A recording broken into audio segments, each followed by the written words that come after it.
নমস্কার, আমাদের চ্যানেলে আপনাদের সকলকে স্বাগত জানাই। আজকে আমরা বানাবো ফিশ চপ। এর জন্য কি কি উপকরণ লাগবে চলুন দেখে নিই। এখানে নিয়ে নিয়েছি আমরা 3 পিস রুই মাছ। পেটির মাছ ব্যবহার করেছি, তাতে অল্প হলুদ এবং নুন মাখিয়ে ম্যারিনেট করে নেব।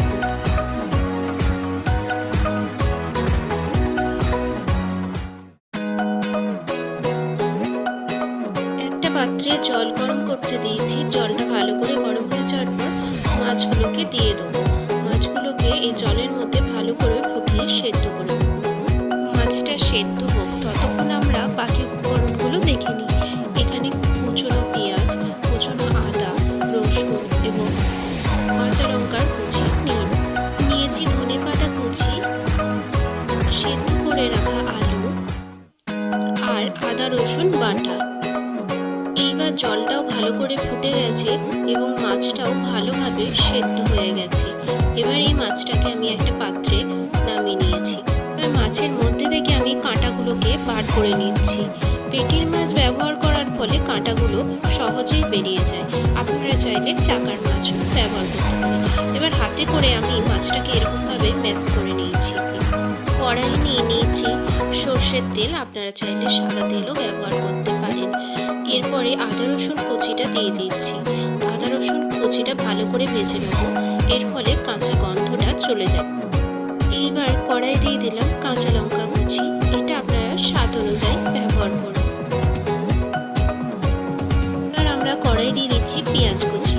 পেঁয়াজ কুচিটা ততক্ষণ ভাজবো যতক্ষণ না পেঁয়াজের কাঁচা গন্ধটা চলে যাচ্ছে।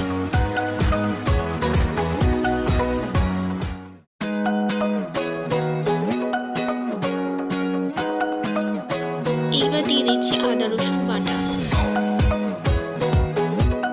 এইবার এইগুলোকে ভালো করে কষিয়ে নেব। তেল বেরিয়ে গেলে আমরা মশলাগুলো দিয়ে দেবো। এইখানে স্বাদ অনুযায়ী লঙ্কার গুঁড়ো ব্যবহার করেছি। এরপরে দিয়ে দিচ্ছি ভাজা মশলা, নুন।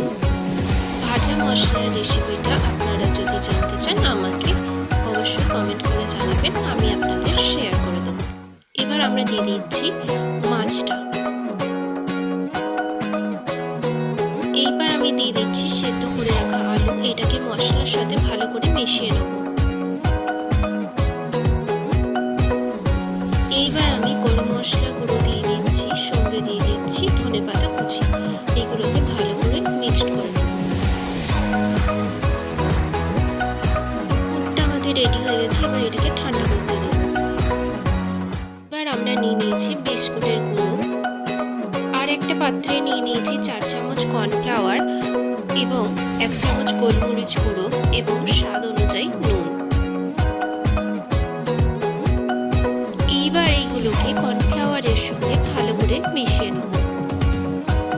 এবার কর্নফ্লাওয়ারে সামান্য পরিমাণ জল মিশিয়ে একটা পাতলা ব্যাটার তৈরি করব। পুরটা থেকে ছোট ছোট ডো করে নিয়ে হাতের সাহায্যে গোল আকার দিয়ে নেব। এরপর আমরা এটাকে কর্নফ্লাওয়ারে কোট করে ব্রেড ক্রাম্বসে কোট করে নেব। এখানে আমি 1 কোটিং করেছি, আপনারা চাইলে ডবল কোটিংও করতে পারেন। এইভাবেই বাকি চপগুলো আমরা বানিয়ে নেব।